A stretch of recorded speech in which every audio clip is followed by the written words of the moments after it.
Warzone 1 truly is responsible for creating some of the best memories and clips I've ever recorded. And honestly, I don't think I'll ever be able to beat this shot.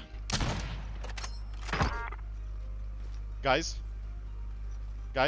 I'm sure most of you miss Verdansk to some degree. Even the ones that despised playing the game during that time can agree that Verdansk was overall a pretty decent map, and the memories that come with it are just unbeatable. So, I decided to test Mazrah, which is Warzone 2's only Battle Royale map at the moment, against Caldera, then pin them in a performance test against Verdansk. And before you start yelling at me that Verdansk is not available anymore, I played through Ground War, which still has points of interest of Verdansk, and I chose this one specifically because you can see a large portion of Verdansk from just this one area. I do first want to start with Mazrah before we go into Caldera and Verdansk, and I do want to mention this is not a very scientific video. Don't take the comparison between Ground War Season 6 of Caldera and Season 3.5 as Mazrah as pure fact on what the differences would have been in performance. Take it as a, just for the fun of it type of test. I'm obviously aware that player counts matter, and also the map rendering distance is different on Grounder than it is on Battle Royale.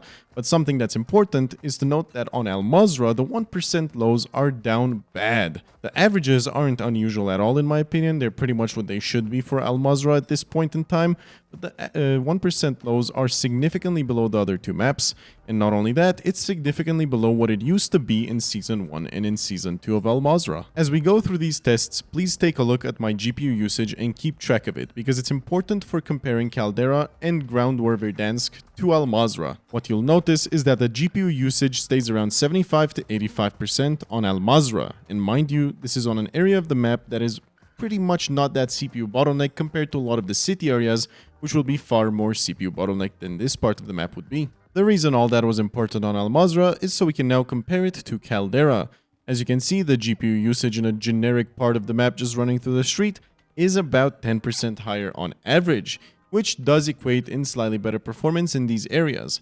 But overall, the performance is actually just great in this part of Caldera. What actually impressed me the most is that we're hitting a consistent 350 plus FPS in this part of the map, with the 1% lows also being quite solid at around 240. And to those of you that say, oh, but you're in the forest, obviously the FPS is going to be high here, this map is literally 90% fucking forest, meaning that 90% of the time you're going to see roughly this performance. But okay, I'll show you the performance of a city area too. And while not as crazy in terms of performance, it's still quite solid. All things considered, the 1% lows are still above 210, and the average FPS is holding right about 330 in this part of the map. Yes, it's not the most CPU bottleneck part of the map, but it's what I could run to within a reasonable amount of time from where I last recorded on the map. All things considered, I'd say this is satisfiable, and Caldera actually performs quite okay compared to Mazrah. While I don't have any proof, I do remember that Caldera actually performed slightly worse than the final season of Verdansk, which is entirely surprising when you consider the fact that this map is literally a pile of trees. So while it's perfectly understandable that Verdansk had some issues due to the big changes they made to the densely packed city areas later on into the game, I have no idea how a bunch of bushes and trees managed to run worse than that. Anyway, before I dumpster on Caldera some more, let's get to the stuff you guys have been waiting for. And boy oh boy, the nostalgia is big with this one. Ground War is the best way to experience Verdansk day one as it was, without all of the millions of changes they've done in the 2 years of this map's lifespan. And yes, while this performance will not be one-to-one to Verdansk day one because there's far fewer players in Ground War,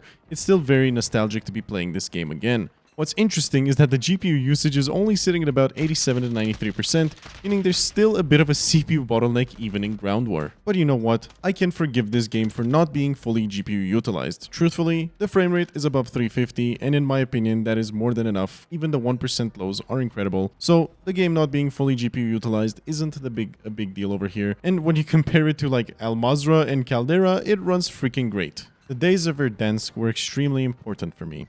During this era, I started getting really good at computers, and I started enjoying optimizing my computers specifically just to play Verdansk with more frames. I started with a 3070 on Verdansk, and I ended with a 3080. Today, I'm obviously on a 4090, so things have changed quite a lot, but without this game, I don't know if my passion for optimizing would have ever even existed. Simply because I wanted more frames in Warzone, I ended up inadvertently doing what I'm doing today on YouTube and on my optimization website. I hope to be able to keep doing this for a long time to come now, because this is extraordinarily fun for me to do. I love helping you guys out, and I love being rewarded for helping you guys out. It's a win-win situation. What's funny is that if Warzone 1 just performed perfectly well and never had any issues over the seasonal updates and during its lifespan, my channel might have actually never existed because I would have just been happy with my frame rate. I was always somebody that was fairly good with computers, but never really bothered to get into it because it was just a hobby. But the more I played Warzone, the more that changed. And as a result of all of that, here we are today doing a performance test of the 3 Warzone maps. Just before we end things off, I put together a little slide for you guys to be able to get a better look of the performance. Let's go over it a little bit. So, the GPU usage on Verdansk groundware is 93%, showing a FPS average of 381 and 1% lows of 246, which is a very solid result. What is actually even more impressive is that Caldera Forest gets pretty close to that with 369 and 240 in the lows, with 87% GPU usage. Now, Caldera is basically all Forest with the exception of like 4 points of interest, so it's actually quite representative of the performance you might see.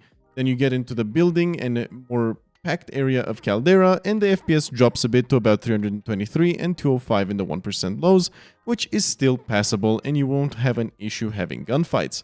But then you go to Mazrah and things start going south with the 1% lows. While the FPS average is decent, I was testing outside of a city, and the second you'd go in a city, that FPS average would go more to like a 270, and the 1% lows might even hit as low as 135 in a city. So yes, Mazrah is by far the worst performing map of the bunch. If you have any questions, make sure to comment down below and I'll make sure to get to you as quick as I can. If you enjoyed the video, make sure to consider liking and subscribing, as that would help me out greatly. I do also offer optimization services, so if you guys are interested, check the link down below. That said, have a good one guys, and enjoy.